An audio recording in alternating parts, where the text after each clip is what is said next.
Last few years, I've heard through friends and colleagues there's a man named Thomas Reed whose story was extraordinary in a number of ways, and I should find out a bit more about it. And in bits and pieces I have. Sometime months ago, or maybe even last year, Tom contacted me through our Facebook pages, and we began to go back and forth a bit. Again, colleagues who I know and trust specifically said, this is important, and we want you to take a look at this and let us know what you think. And I began to put some of the little pieces together from what I heard, and then more from Tom. And I have to say, when you're talking about human life, and in this case, a family that is involved in something so much larger than themselves, being sensitive to language, to use the word case is very dispassionate, but it is a technically appropriate word.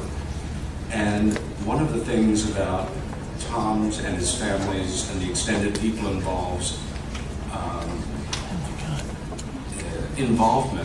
is, I would say, it's probably one of the very few close encounter of the fourth kind cases, and for me, the only one that I am aware of that involves legitimate, physically, scientifically corroborated trace evidence, political ties within the community, and has been and is in the process of being fully investigated by legitimate individuals with law enforcement backgrounds.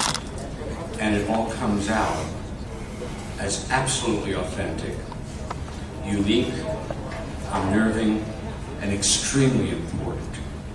Ladies and gentlemen, Mr. Thomas Reed.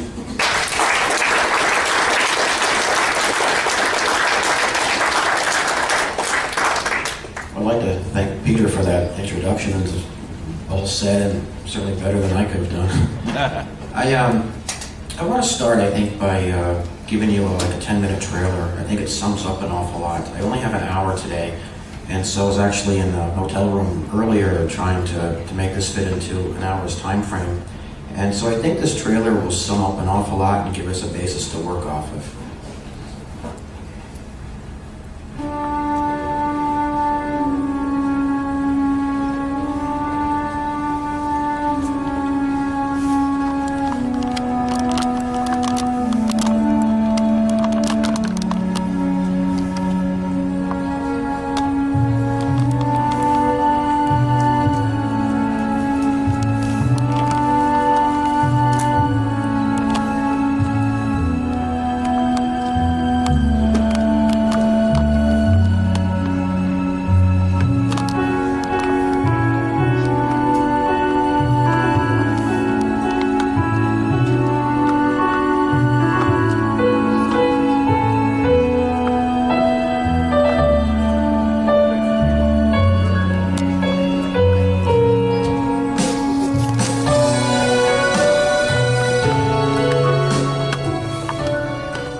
During this documentary, Thomas will take you on an intensely personal journey out of this world.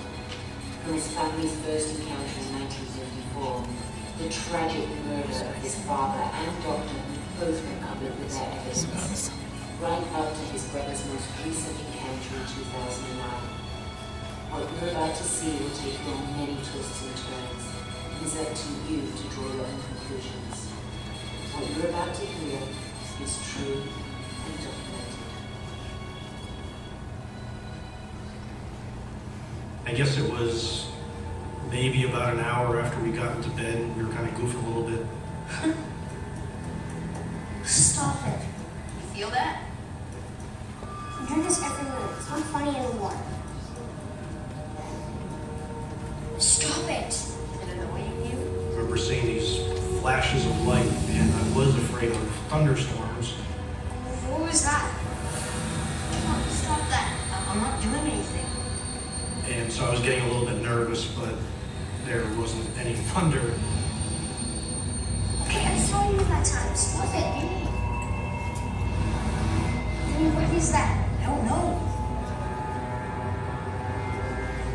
I'm sitting there, we're watching the flashes of light, but they just begin to emit longer and become brighter. I remember that just being odd, thinking this is just going to be one big storm coming.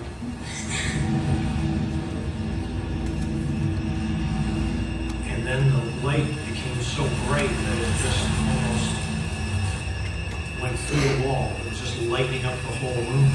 It was just terrifying at that age.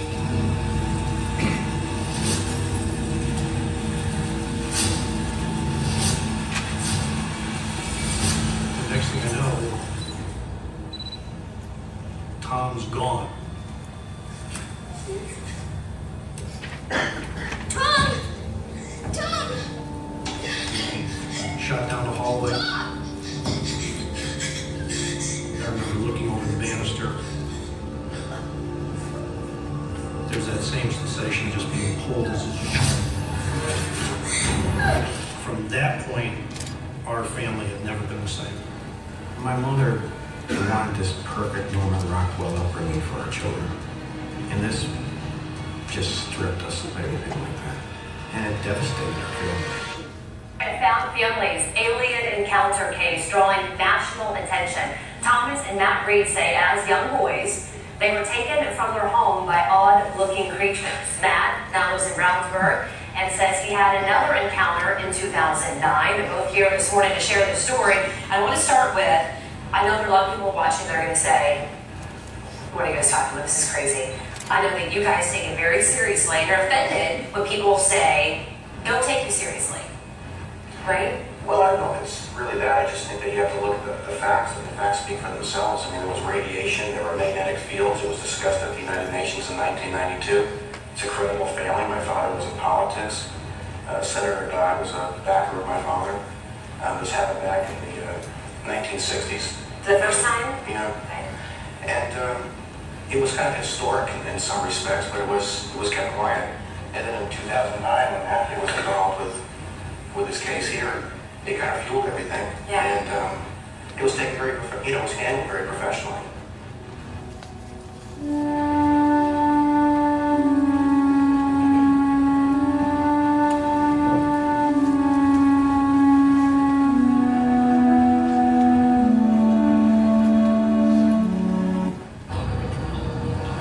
I dropped them off, and I pulled out of the driveway and turned left, and that's when I saw the orange ball.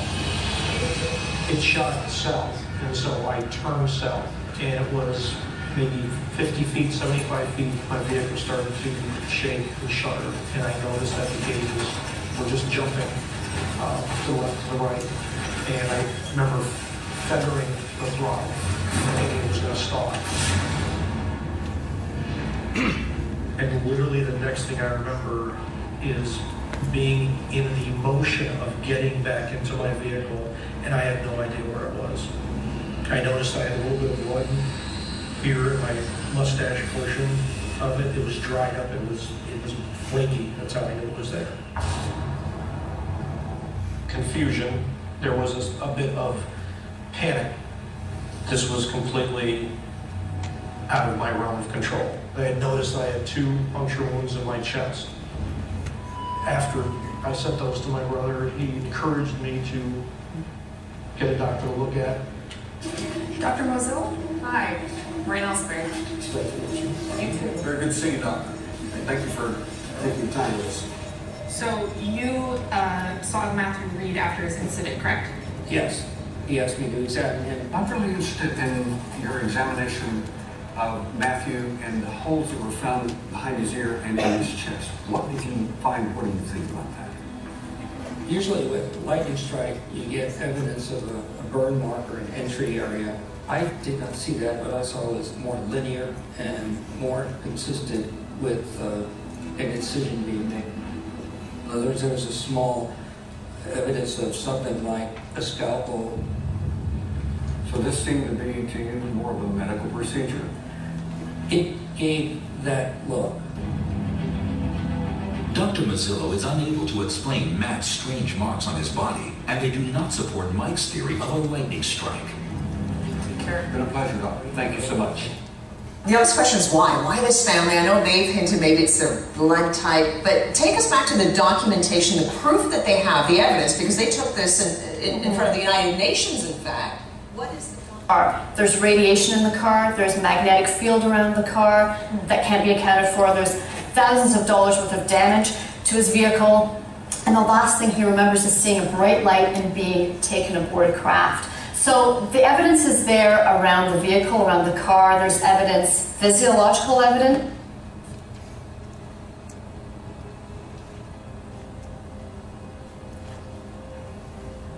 Mr. Reed, Thomas, has retained our office for the purpose of looking at all the documentation and pulling it all together and seeing if we can get it before a judge, get it actually into a court system so that they can substantiate it, validate it, and prove to people that it is real, verify that it's real. Obviously, we haven't looked at everything. There is a lot of things that he has, a lot of documentation, a lot of paperwork, over 100 pages alone just with the United Nations documents, and that we want to look at and put together, take some time, some research, put it together, and then try to present it to a judge. Our feeling is, just with what we've seen, that this is a real thing, it's a real deal. These people have truly gone through something.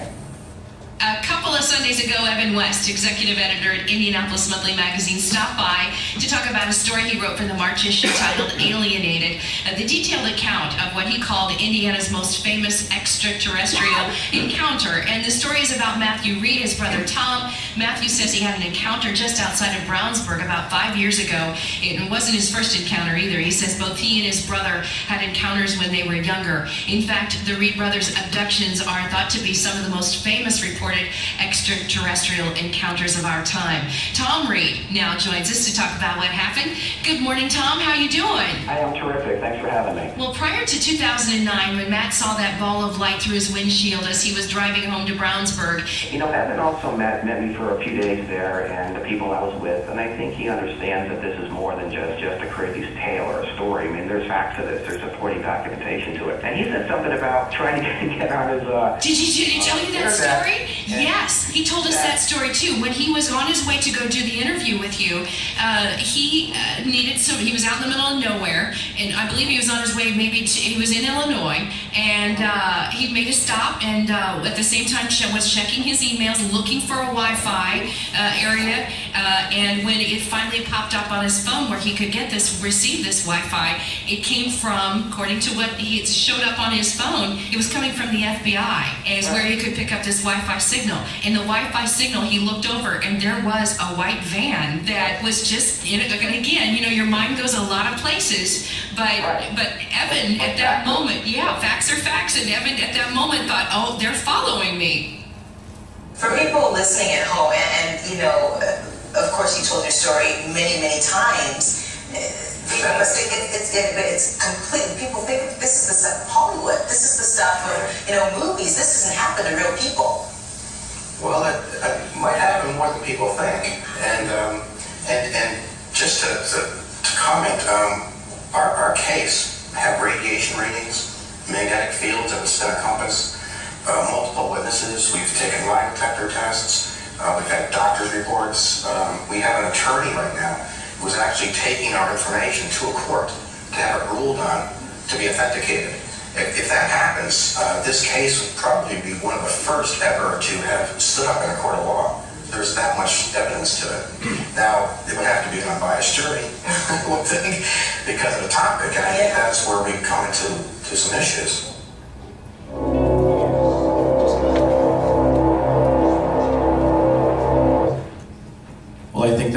proof that television does add 10 pounds.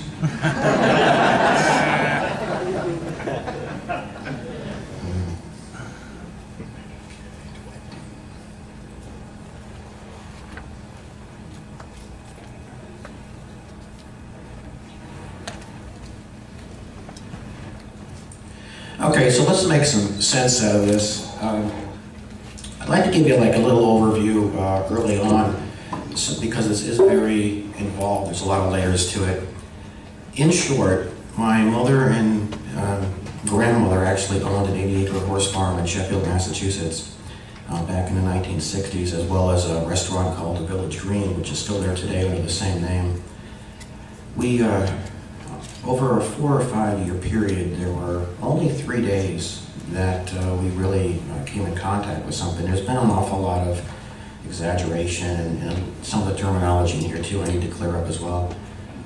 But there was a Dagermont Country Club, Chicken Resort, that actually were witness to crafts that were descending over our property, performing acrobatical movements unknown to conventional aircraft, which was given a C classification in the early 70s, but it actually took place in September of 1969, just 3 months before Project Blue Book came to an end.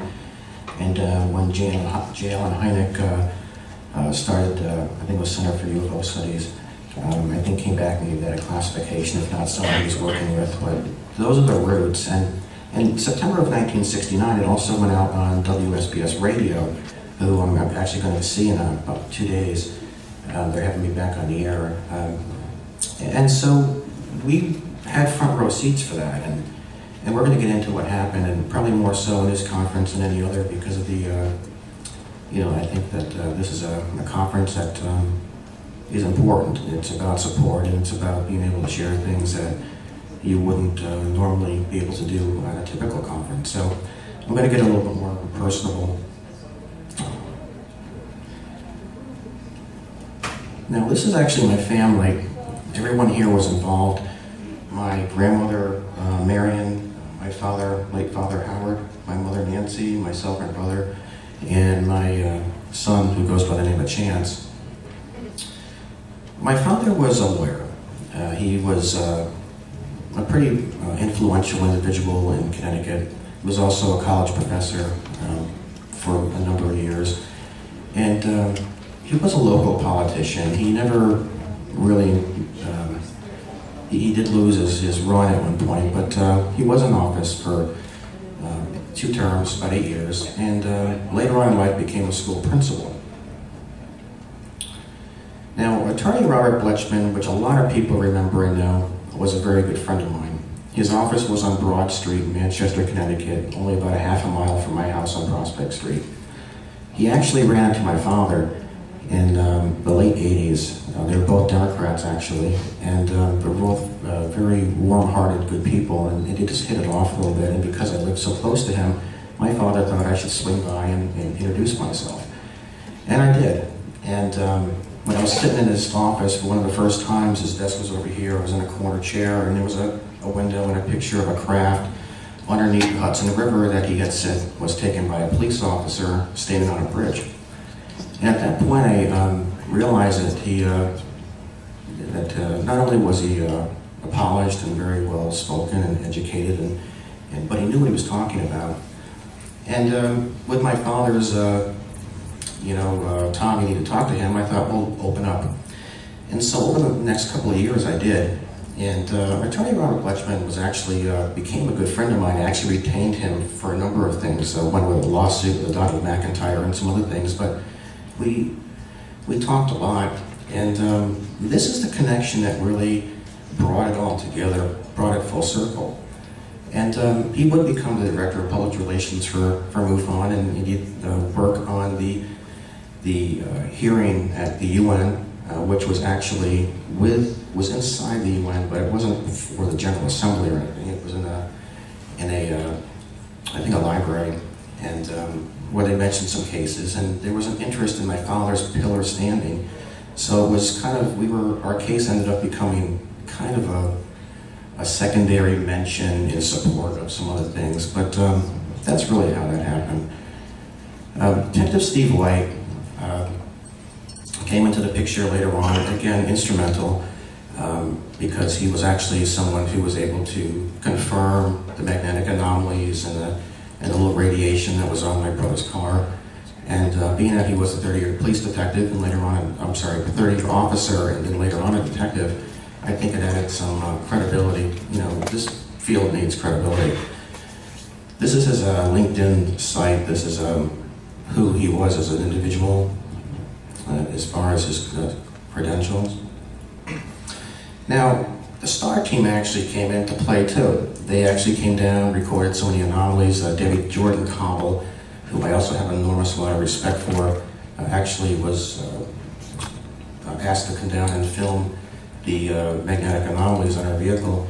And I do have it right there on a compass. And this is actually some of her report that the compass would spin when around our vehicle, which I think ties in again to the effects that our case had around the wildlife and the crickets and things that would erupt when this took place. And this is a little snapshot of our STAR team file. There's really, just have that in there. I cut this up a lot because my time was cut a little bit shorter. So we're going to go over the official reports, the polygraph test, the radiation, magnetic fields, the physical evidence, and the accounts in the 1960s. And then we're going to touch on what I think was part of the Kokomo boom with my brother in 2009, which really brought this all full circle. Okay, so what happened? This is our farmhouse in Sheffield, Massachusetts, and it's still there today. You can see where it says path over here. That's actually where this craft was, right up in this corner. Now, before I get started, this house was moved. This was our house. It was used to be down there. And where I was eventually found when my mother was there, my brother over here, there was a hay baler up here. And we were not allowed to go past the hay baler. This used to be a fence. You can kind of see where the fence used to be for the horses. And we really, if we went outside the fence, we were not allowed to go past here. And that becomes important. So, these are shots of the family. And my brother, who spoke earlier about the flash in the house, I'm really going to sink my teeth into that one. And then we can listen to how he words it. What happened? This was in 1967. My brother and I shared bunk beds. He was on the top, I was on the bottom. And Mike, who mentioned earlier, this disc looks like a pizza pan, what have you. In some respects was one of the few things I really picked up on because that's kind of what we saw. I was on the bottom bunk, and there was a weird feeling in the room. We were very bothered. There was like I used the word like a three moons. It kind of, if you were to, it's not an anxiety, it was just kind of an energy. And my brother kept saying to me, is there something in the closet? You know, it was just really weird that day. It was almost like, it was like a dead calm and an energy at the same time. It was very different. And we were scared. And for no reason. My mother came in thinking that there was going to be a storm, so she shut the window. And we sat there talking a little bit. We weren't kicking like it showed it. We weren't doing any of that. We were scared. And so I'm looking out the window, and I couldn't really see very well because the bunk bed kind of blocked the window. So I was laying off the side of the bed, looking out the window. And the next thing I remember was like I was hit with an ocean wave, like right in the chest. And it was almost like water and bubbles. And I remember going from laying down to standing up like I am now to flipping off to the right and being inverted. And then it was over. Now my brother remembers what he says was a light that fired in or exploded in the room like a flash. So he ran up the ladder. He went into my mother's room. We had a neighbor down the road that saw some of this too, like something over the house. And he ran into the room, tried to wake my mother up. She wouldn't respond. He got between her and the wall, was kicking and pushing, trying to wake her up, and she wouldn't respond. And my grandmother was sharing the room with her, and she wouldn't wake either. And so after a few minutes, my mother would come to, and they walked out above, in front of the staircase, and then it was like a bunch of doors slammed. It was like boom. And my mother then will tell you that my brother was now missing as well. Now she doesn't know if it was 2 minutes, 20 minutes, an hour, no idea. What I remember was that we were at the top of the field, at the very top corner, and it would have been, actually it would have been right up there. And we were there in what I think was a matter of seconds. Now, I'm going to play this again, my brother, and then we'll actually probably run it short on time. That is very close to what happened, except that the flash was down here. It wasn't on that side of the wall. And this is the actual path where it took place. It was right down around this corner. Now, it wasn't that wide. That's what it looked like in 2010. It was actually a very narrow path, and there is a drop, and it was actually down on the drop. This is what it looked like. I spent a lot of time having this thing built, and I took pictures of it, and it's actually a very, very accurate description.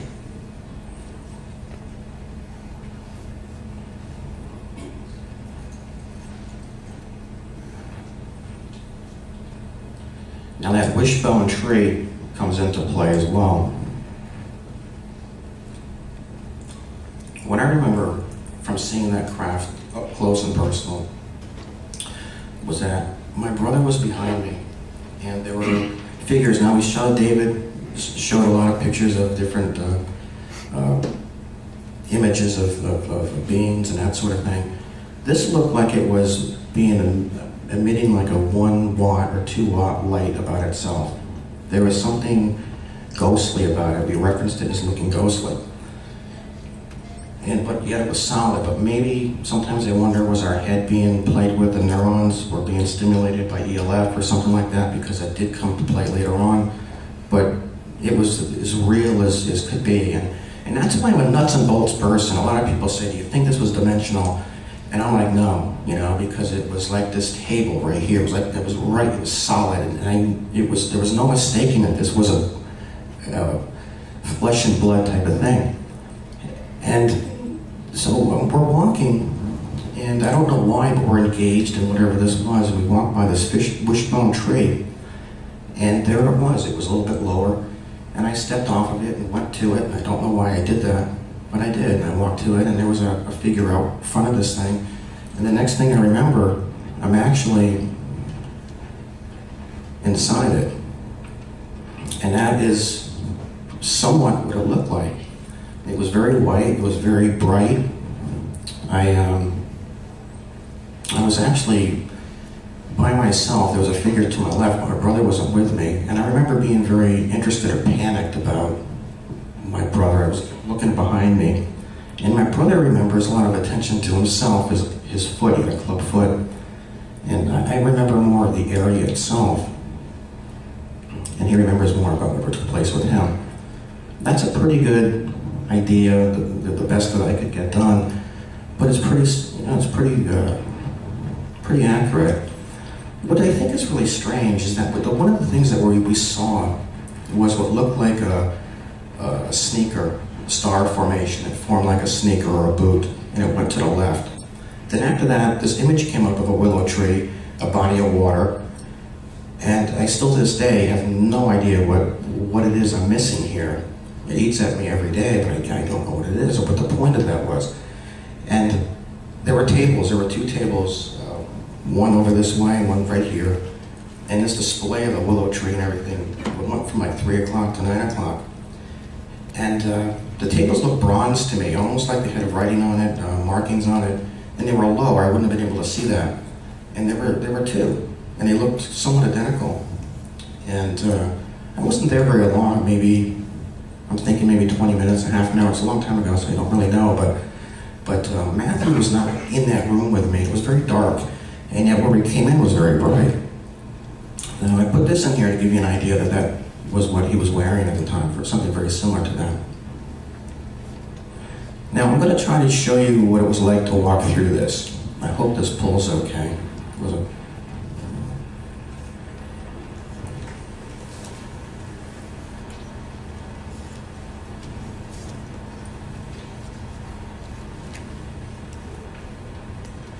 May have slowed it down a little too much.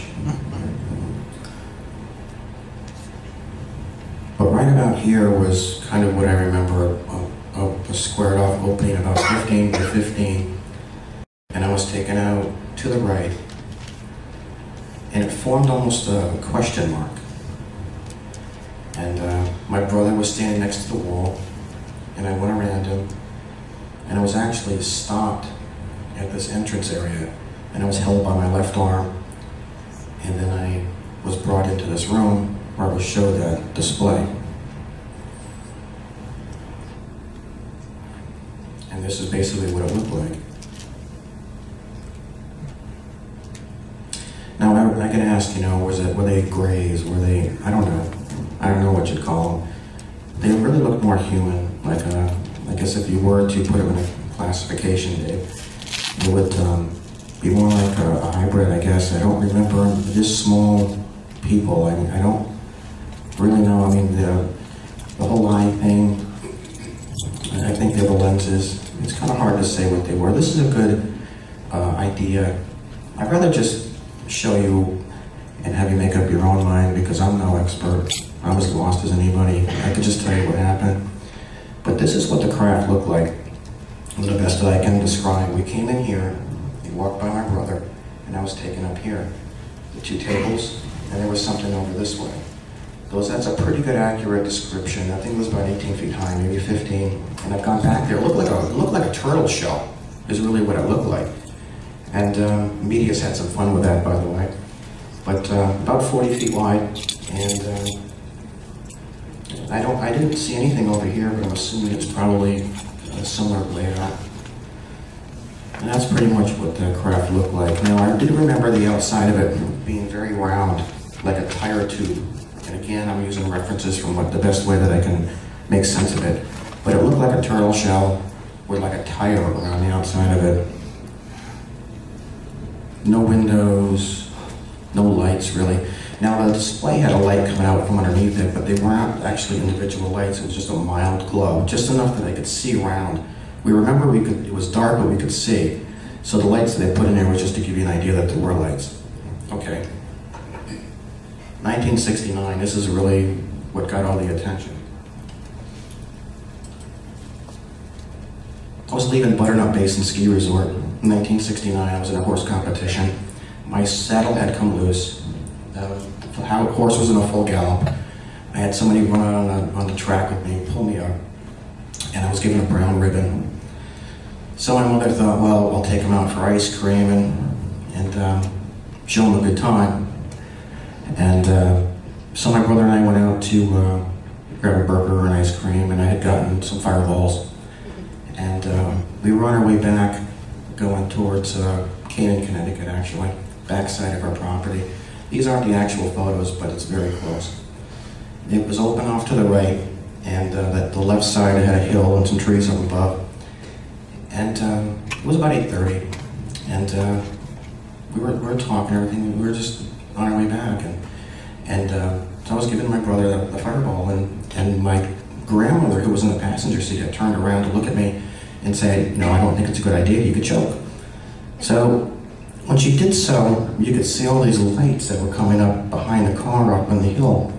And I guess if you were to really be specific about it, it almost looked like flashlights, or maybe what like military helicopters would look like, and if they were in there. It was just a lot of lights, and it grabbed her attention. And the next thing we know, that the car had come off to the right side of the road. My mother does not know if she drove it that way, if it stalled, what happened, but it did. It came off to the right side of the road. And it got very quiet again, just like it did in 1967. And you could hear a pin drop. You could hear the stones hitting the bottom of the car. It was just really, odd again.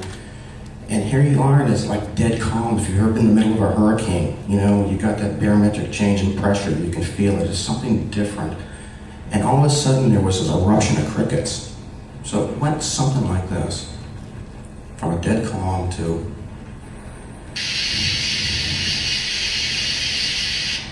and then next thing I remember was being in a room like that. And this moment was so much different than the other, which is why my father had some ideas that maybe what had happened was closer to home than we wanted to believe. Okay. again, this is kind of what it looked like. I was standing right about here, very close to this wall. This was about maybe the size of 4 football fields. There was nothing here, I just use that as an example. There was an opening here, and it was very lit up. An individual came in. Again, I don't have any idea what or who it was, but again, I was taken out. I went through this doorway and went to the right, and this was a very sharp bend, nothing windy or curvy like before. It was like a T, and I was taken up to this room, and this, as typical as you hear, there was a spot for me to sit. It was like a table, and it was low. I didn't have to. I just remember being on. I don't think I jumped up on it. I wasn't helped up on it. I just remember sitting on it, and there were 2 individuals or beings or what have you off to the left that were facing a wall. And they did not look like anything I've really seen before. They looked like a spider or an insect. And the wall inside of this room bowed in like a coffee can. And there were 2 pockets on each side. And this, whatever this was, had turned its head. I jumped off where I was sitting, and I ran out this little opening on the right side of where this bowed inward. And I came into an area that was very similar to how this is set up. This would have been much wider. It was like a 6-lane car highway. It would have been that wide. This would have been like maybe like a 3 and a 3.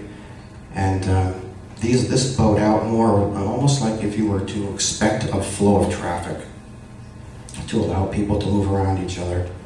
And it was very white, it was very soft.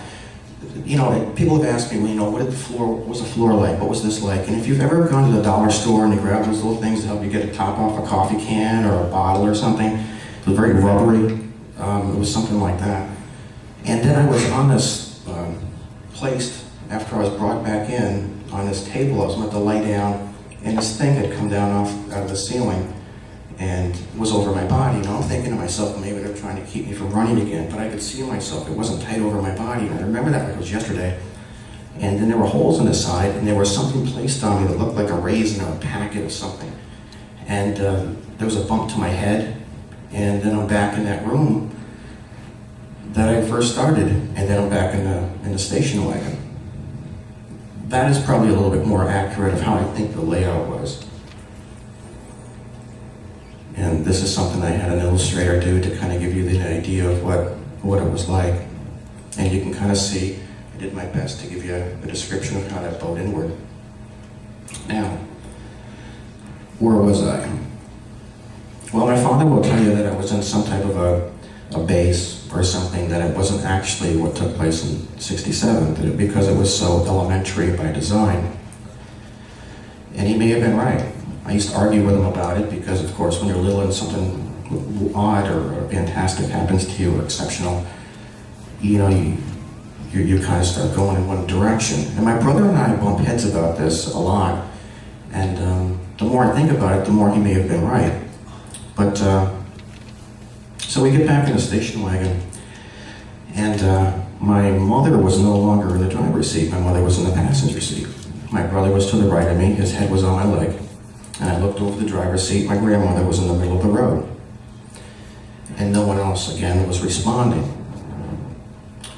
I got out of the car and I ran to my grandmother, and she had gone in this building, and she got wrapped up behind these bikes and strollers and everything, and I was trying to grab her hand, and I couldn't. I just grabbed it and I was pulling on it, and she couldn't get from behind the bikes.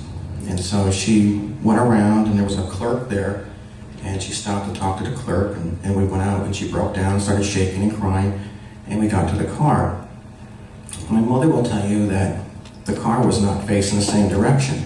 She really believed we had been somewhere else. She doesn't really remember being near that store. So my father would say, in a jokingly manner, well, do you really think aliens drive Bel Air station wagons? So that's a good point. Now, how did that vehicle get turned around? So at that point, my mother put the property up for sale, sold the village green, and we moved. Now, just prior to that, to give you an idea how this was for me, my mother actually would come in twice to say goodnight because she was single at the time. She could put us to bed, come back in, and give us a kiss goodnight. And at that point, I was sleeping with a fork. So my mother came in after moving our room because when the house was going for sale, she closed our room first, moved us into the master bedroom. She took a different room and closed that room off. And so for whatever reason, she planted a willow tree near a lake, a little watering hole for the horses. And I'm not sure why she did that because according to her, she never actually saw what we did on that craft. So it was kind of odd. So maybe she did see it, just doesn't remember seeing it. And so I'm looking at this willow tree out the window every night before I go to bed. And she came in one night and I jumped up with a fork and actually caught her right in the forehead with a fork. Yeah, she still brings it up. Yeah. Yeah, I know, right? But, sorry. So, WSBS radio was flooded with calls in September of 1969. They actually wrote a letter, and it's in Roswell, I think Kathy saw it, and they had me back on my birthday and that kind of thing, but they actually ran with the sighting over our property in September of 1969. And this is actually a copy of the letter. So it was witnessed by a lot of people. And again, this is kind of the foundation of what happened.